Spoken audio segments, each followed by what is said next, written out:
It is side control and neo-melee attack week, so that's going to be really fun.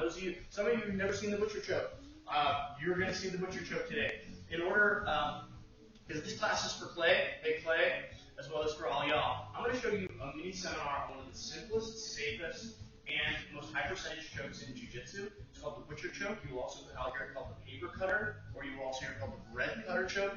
Don't have a bunch of different names for it. You put your hand in there, collar thumb in with your pinky down, you drop your elbow to the mat, you get another grip, they tap. It's that simple. It's not that simple. But we'll talk about how to do it right now. We're going to warm up with some positional specific stuff. So Jesse Johnson's going to have his feet here and his head here. We're going to get into pairs. I'm going to put my knee by Jesse's hip and my other knee up by his head. Now, ordinarily, when we pass the guard, when you see me or Jesse or Keegan or Kendall teach you to pass, we're going to teach you in the process of passing to clear frames while you're passing, because it's easier to stay out of trouble than to get out of trouble. You see what I mean by clearing frames? So Jesse can't frame and control the distance with this arm. Now Jesse's trying to get his arms inside so that he can now frame and get away. So if for whatever reason Jesse has those frames in, we're going to clear them. We're going to warm up with a frame clearing drill. He's going to have active toes, my toes, right? And then we can start sticking our hand in the collar, but that's what we'll do next. Does anyone have any questions about this? Forward to right hand and like elbow. So my right hand and elbow, let me rotate so you can see. You can also always move around, right? Here, I don't want to lose the underhook, right? So if Jesse gets this underhook, I have to do something else. And that's when you get into Jesse John's territory. So come into class this week. My hand's going to cup his shoulder, and my elbow's tight to his hip. I'm trying to connect my elbow to my knee through Jesse's body so that he does try to move, right? I have this good pinch. Grab, rotate. This hand kind of stays here, right? Because now I can start going for Americana if I want, Butcher Choke if I want, hammer fists, move him on the snoot, all that sort of stuff. So it just cups under his arm, under his shoulder like that. Did I answer the question you actually asked? Let's go with a partner. Let me have some of my more experienced people work with some of my newer people. Let's do it. 1, 2, 3. Okay, we're going to do 2 more quick warm-up drills. They're going to culminate in 2 different setups of the Butcher. So I haven't taught the Butcher Choke as such yet. Most of you have seen it. But boom, boom, right? So we'll get into the details later. But you can sort of see how if Jesse doesn't have those frames, it's just a lot easier because he can't control distance. As opposed to if he has this frame, now he can get away from me and start fighting my hands. Not so good. A lot of times, and experienced people will not. Now, let's say we lose this fight, right? I'm like, oh, I'm trying to clear your frames, and Jesse's like, cool story. We've all been here, right? And now, an experienced person will not do what I'm about to show you. I mean, that's not true. Everybody fucks up. But what Jesse should be doing is exactly what he's doing, right? Holding his frames at about a 90-degree angle. So if I were to do a yoga plank, he could just hold me here forever. But you probably had his neck and he can't use this hand, right? The other way that you can do it, and I want you to try both ways, is if Jesse does, so first way, Jesse pushes away, I bring my hand in, shove and pin. Other way, Jesse pushes, I turn my hip down, pin, attach, right? Both ways are going to work. I'm just going to have you flow through both to make sure that you've got it, right? And see which feels better to you. If, like, from my personal perspective, I try and do this one when I'm trying to attack north-south chokes and things like that. I try and do this one more often when I'm going to try to mount. Things like that. Either way, we're always trying to give ourselves a mechanical advantage in Jiu-Jitsu. So if I can take his arm out of the game, suddenly he's only got this hand to stop me from bothering his neck, right?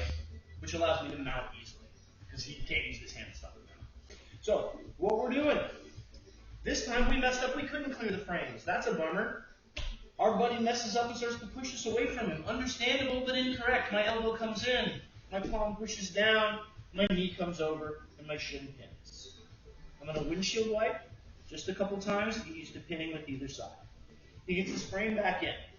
This time, and this is more advanced, so upper belts, maybe so lower belts, definitely try it, but if it feels weird, don't worry about it. Toes stay on the mat. As he pushes, I just turn my hip down like I'm doing, I think this is a lizard pose in yoga. And then I bring my knee. Also requires a little bit of flexibility. Really worth doing, so upper belts, give it a shot. Questions about what we're doing here? Try both. Second warm-up drill, me and Jesse Johnson will come by down. 1, 2, 3. All right, folks. So hey, this is a new movement, right? So everybody, I'm very pleased with where everybody got with this. If you've done this before, amazing. If not, no worries. This comes into a lot of positions of jiu-jitsu, right? Where if I'm on knee on belly, I can use this windshield wiper to switch sides. It comes in really handy if Jesse tries to shrimp and escape. And then I can attack the other side, start to take his back. So that windshield wiper is a really helpful thing. So this last one is going to be half warm-up, half technique, mostly technique. But for now, right, however we got this pin, you can see how I can just start bothering his neck. So the grip we're going to get for the butcher choke is thumb in, pinky down, right? Like a butcher block, or like if you're old, one of those paper cutters, right? So that's where the name of the choke comes from. The thing is, if I just do this, this will annoy Jesse because Jesse will not tap. I need this hand on the near side. So the base grips of the butcher choke is this, which you'll notice that we also use to pass a lot. That'll be what we do next. And this show the butcher choke is, we cleared his frame, and we do this, and this works, and it's awesome. And you see how I got my ideal grip, and we do it a lot. You can also get it from this knee pin, right? Because how's he going to stop you? So those are two new cool setups for the choke. I'm going to show a third setup, which is our third warm-up drill, and then for our last, so we'll do that technique, and then I'll go over some of the details of how to finish it. But I'm going to show one of how we hit it right off a guard pass, and then I'm going to show one that is my favorite way to hit it, which we kind of hit it in reverse. And so we get the second grip first. But let's not get ahead of ourselves. So most of y'all have done a stack pass, right? Where we get double unders, put their knees there, bring my knee up, boom. So everybody recognize this grip? It's the grip we want for the butcher choke, right? So here's the thing. I know that I want this hand, my non-choking hand, I know I want it under the other side. So what I'm going to do, and I'm going to let Jesse up while I do it, I'm going to imagine I'm driving straight to Jose. So like along this power line from Jesse's hip bone to his shoulder, there's a line. And I'm going to make my pressure diagonal so that this shoulder comes up. Because one of the hard times you're going to have with the butcher choke when you start hitting it at first is your buddy's going to glue their shoulders to the mat, right? And you're going to have to like dig. But this, which is by the way Betsy O'Donovan's favorite choke, allows this, makes this elbow come up. So here's what I mean. So I get two arms under, rocking forward, put my knees under his hips. We just went over this pass in the guard passing unit. So those of you that will give us a chance to get some more reps on that. My knee goes into his armpit and my leg goes up. Palm in, palm down, thumb in, pinky toward the mat. See how smashing it this way? You see what happens to his left shoulder? And I just slide under and catch. Elbow goes to the mat. If Jesse's not tapping, I just circle my elbow up toward his head. Simple as that. There are three ways that you can get a grip that someone does not. I'm going to do it on the other side now. There are three ways you can get a grip someone does not want you to get. You can either fight hard for it, right? Grip fighting great. You can surprise them with it, like they were slow, or you can make sure that they never see it, right? And so we're going to do each of those today. So let's go to the other side. Two arms under, palms together. Everybody's seen this pass. Do this stuff slow so you don't mess up your buddy's back. Knees under the hips. Whichever way you're going, your knee goes up to that armpit, your other leg kicks up. Butcher block choke. Grab, grab. But instead of going straight forward, I'm going right between Dave and Jeremy. And as his shoulder comes up, it makes it very easy to catch. Elbow goes down to the mat. And I catch. Does this make sense, folks? I'm going to show it one more time, slowly with the details. Grip. Now I push at a diagonal, bringing his near shoulder off the mat, bam. And this man goes palm up, catch, and this one's tight right away. That's the grip. Make sense, guys? Want to try it? Let's give it a shot. 1, 2, 3. Yeah. I'm very pleased with how folks are doing there. And like I kind of threw too much at you because like that's both a guard pass and a submission, right? So there's lots more details to remember than there are in a typical move. But like, does anybody have questions about that one? So I wanted you to see both the mechanics of the butcher, right, as well as like how we can get the setup. Because I would just tell you, like the ideal butcher, and this is like how it happens, how it should happen in the textbooks, right? Is like we passed the guard and we cleared his frames, or if he had frames, we cleared them. We put our hand in as deep as we wanted it, and then this arm, we came, we tapped him, right? And you see how I'm not moving and my pressure stays low and heavy on him the whole time? And that's what we should do to stop him from moving. The thing is, that's a trade-off, right? Because if I don't ever move, and he doesn't ever move, it will be really hard to get this in. Especially once I get this, I get somebody that kind of knows what they're doing, right? It'll be hard because what this gets rid of this defeats the underhook and keeps him on his side. So a lot of times where this will go wrong for you is you'll start to do this and he'll start to do that, right?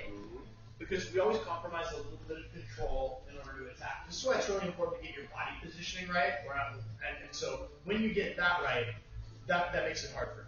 But just realistically, right, we give up this and suddenly they can move. And the first few times, like some of you I know have not yet hit a butcher, it works at the highest levels and it's safe. If you don't get it, you're still on top, right? So you don't get rolled. The thing is, this is where the point of failure will be for most of you. The first time you're like, oh man, I almost got it. Oh shit. So I'm going to show you my favorite setup that I've been hitting most over the last 2 years, which is we get the second grip first. And there are two ways we can do this from half guard on top, or we can do this from side control on top. This happens a lot when, let's say I'm Jesse Johns and I look to Kimura people. And I try to Kimura him and Jesse's like, man, I don't want that. And my arm ends up over here. So what I'm going to do instead is I'm going to reverse sit like this. And now, Jesse, move around a little bit for me. I still have a lot of control, right? If his arm ends up over here, right, now you're in Jesse John's territory. Goes Jesse's classes. He'll show you a whole bunch of amazing sequences that make the guy wish he did not do this. And this is why a lot of moves in jiu-jitsu go together, where the guy's like, do I want to have my arm? If no, huh? If yes, uh-oh, right? So for the purposes of this, we're going to start here, and the guy's going to hide his arm from this. You will also notice if we're trying to pass the guard from the reverse sit, we will end up in this position a lot, or this position a lot. This equals Kimura. This equals butcher choke. So from side control, knees against his hip, knee up by his head. Going to reverse sit. This knee goes to his hip. My feet are on the mat. I'm going to roll my shoulder and my palm goes in. And I've hit this on some very tough people. I've hit this on people that truly, truly have the warrior spirit in them. And so, if you don't know, don't worry about it. So I have my secondary grip. The thing is, everybody who was just drilling this felt dangerous, right? The minute they do this to you, you're like, that's fucking. My weight is always going straight down on his sternum. This knee is by his hip because what I don't want is for him to get on his side and get his knee in, right? So this knee tracks his hip, and we're always active toes. Now check this out. I just lift my hips just a little bit and start to walk to the other side. He never sees the hand until it's too late. Right? In all seriousness, this is the one that you will hit on good people. Like, you'll hit the butcher choke on good people, the standard one on good people too, because people get tired, people make mistakes, people are like, get off me, Karen, and you're like, right? But like, this is a sneaky setup. And what I love about it is it works. Like I said, it works when we're passing the guard. Jesse just taught the floating pass sequence with the Kimura. If you can't do that because they're like, you can't get my arm, Jesse, you can do this to both pass and choke. Let's do it from this side. Let's get another angle. So we're here, right? And I'm gonna come over and attack your arm. Jesse's like, no, you're not. I'm like, okay. There are other things we can do here to make it uncomfortable like this. That's fine. But tough people aren't going to tap to that. So what I do instead, elbow goes to the mat, knee goes to the hip, and I reverse sit toward his hips. My weight is still straight down in your sternum, right, Jesse? Yep. Now, just like we were doing the floating pass, my shoulder goes this way, and I come palm up into his collar. Wave my adoring fans. As you see where Jesse's eyes are, right? All he sees is my cool Bellingham BJJ logo. Chest attaches to his chest, walk, walk, walk. Bang! Before he ever sees it, it's already too late. So that's my favorite butcher choke setup right now. What I love about it too is And new people, especially if it's your first time seeing this move, just try this. Or just try it while you're passing, because like you'll get it on a lot of people. Like it's a very powerful grip, and all they have to do is they never see the primary grip coming. And even if they do, the angle at which we're traveling makes it difficult for them to defend. Because it's my body, my whole body coming that way. Does anyone have any questions about this one? Yeah, but repeat beginning to end one more time. Absolutely. Any questions before I show it beginning to end one more time? So I want to make sure I get all the questions incorporated. Karen, can I use you for this one? Sweet. Thank you very much. So we're in regular side control, right? And I've cleared Karen's frame. Haha, gotcha. And I'm like, I'm Karen right now. I'm going to try to convert you. Karen's like, I've seen this movie. I know what happens. She hides her arm. I'm like, cool. Elbow goes to the mat. So I got 2 elbows on one side. My hips have to turn to her hips, and my knee has to track her hip bone so she can't move her butt and get away, right, and get her knee. This, I want my shoulder to go toward the mat with my palm toward the ceiling, and I just get 4 fingers into her collar. This is, well, like I said, it's the ideal grip. Now, I'm going to put my weight is going right down in the center of Karen's sternum as I bring my body up, and I start to walk, and as this hand comes, I just hit the primary butcher choker. And even once again, Karen's trying to fight it, right? She doesn't really have the angle to fight. It's her arm against my whole body. So, get what you need? Let's give it a shot, friends. 1, 2, 3. Okay.